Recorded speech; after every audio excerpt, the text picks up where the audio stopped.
Good Monday Matters. It's a little bit late in the day. Sorry, I'm late getting this out. And I'm at my office at the church.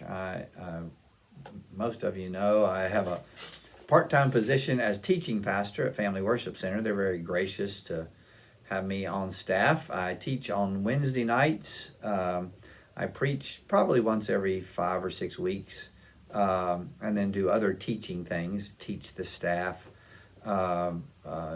Staff development, developing discipleship programs, those kinds of things, and I consider this as a part of that whole teaching ministry. So this is the office that I have at the church. I'm here a couple of days a week, and they're very kind, very gracious. It's a good church, fun church, and good people, and they must be pretty forgiving to allow me at my ripe old age to be a part of all of this, but that's where I am. So, speaking of church, I missed this weekend. This is Monday Matters, where every Monday I take a few minutes to talk about something that makes your life happier, healthier, and perhaps a little bit holier. And I missed church this weekend because I was playing in a tennis tournament in Knoxville, Tennessee. I played in a state tennis tournament. I played on clay courts. That's unusual for me. I played on clay courts one time before, and that was when I played in this tournament about 4 years ago. Now, for those of you who don't play tennis, clay courts are actually not clay. It's kind of more of a sand, kind of packed down. This is the time of the year where the French Open is being played, and you might turn on television and see them playing on that red stuff. That's clay. In Knoxville, it's not red, it's green, but it's clay courts, a little bit different. It takes some getting used to, kind of a different surface, and there's some things that I learned. So I want to share with you today the 5 things I learned playing on clay courts, and then kind of a response to that.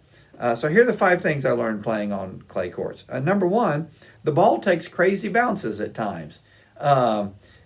It just, it hits when you run on it, there's a footprint where the ball hit before, there's a mark, and the ball will hit right on the edge of that. It hits the lines, which are a hard plastic. They'll hit that and skips. The ball just takes crazy bounces.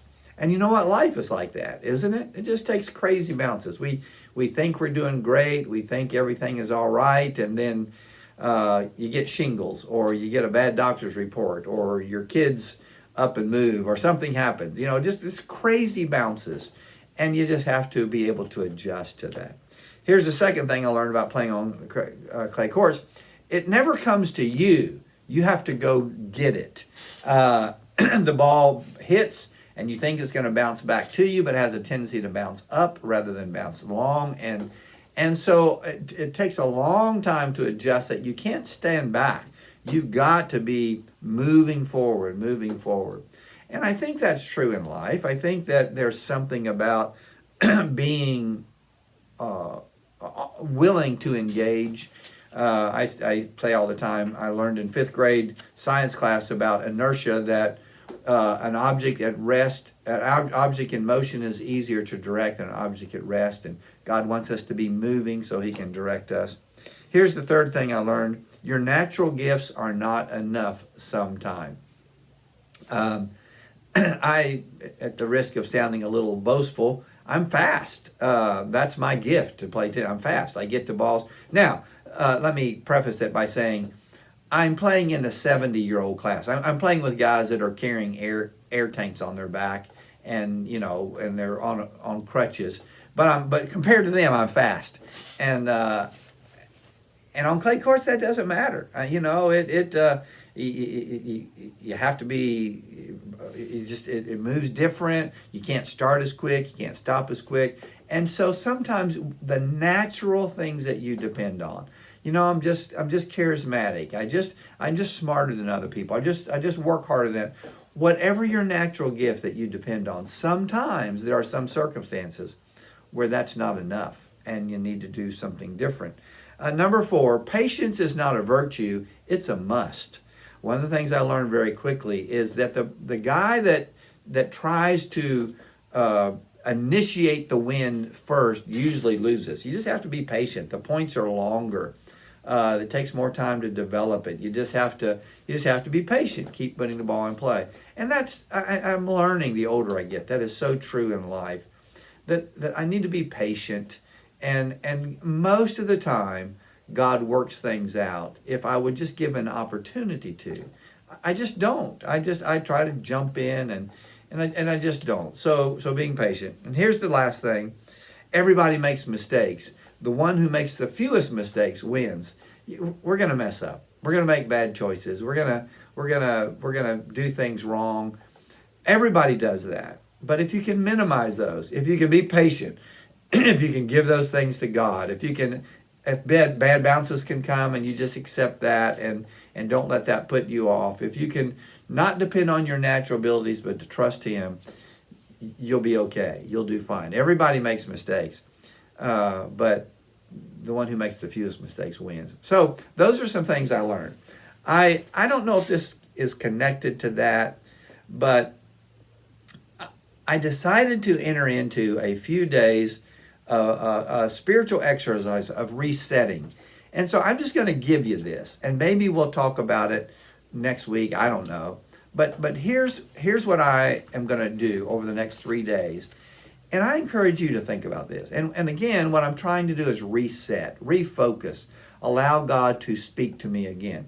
So 3 days, I have step 1, step 2, and step 3. I'll try to post this so that you can find it somewhere. I don't know. I'll post it on Branch's blog. I'll post it there for sure. But I'm going to do each one of these things each day. But I'm going to focus on step 1 the first day, focus on step 2 the second day, and focus on step 3.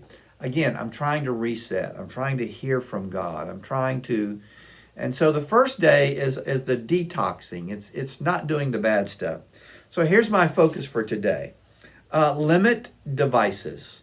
Spend less time on Facebook and watching YouTube videos and playing games and watching television, even listening to the radio in the car. There's wonderful quiet time that God wants to engage with me. Limit my devices. Number 2, no self-medication, no alcohol or other drugs to kind of self-medicate, or comfort eating, or playing those video games, or just obsessing with things to try to get away from. Sometimes it's the things I'm trying to get away from when I'm self-medicating that God is wanting to use to teach me a valuable lesson.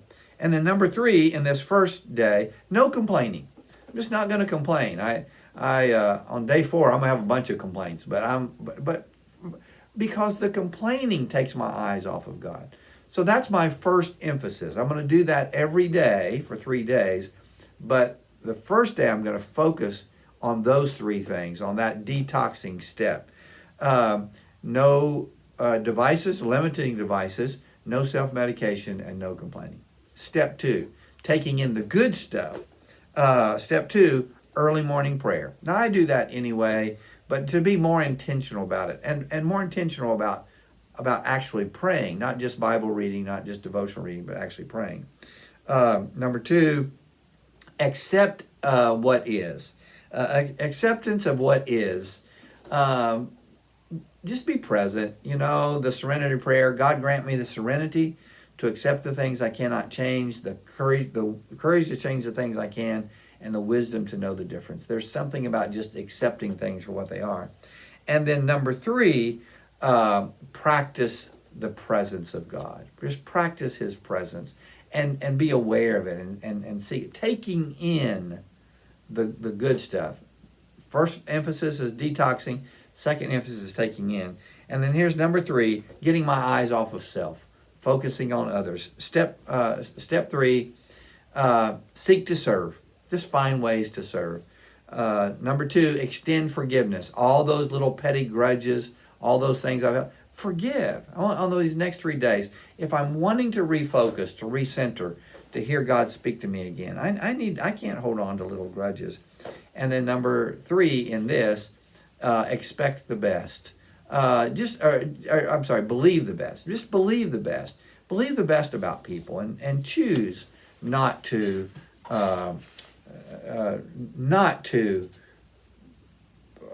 see the negative. Believe the best. So, that's what I learned about tennis. Here's something else, a little bit different in this refocusing. In tennis, love means zero or nothing. If you're losing at love, you're losing. You lose 6 love, that means you lost 6-0, 6-0. Love's not a good thing. In allowing God to work in your life, love wins. Love wins. So we can put everything else aside, have nothing else in the way, focus only on Him. He helps me through the things, and He'll help you through the things. I don't know if that makes sense. That's my own devotional thought, and I needed to say it today. Thanks for being a part of this. Spend some time over the next 3 days thinking about that, and let's talk about it and see how it works for you. God bless you. Have a great day.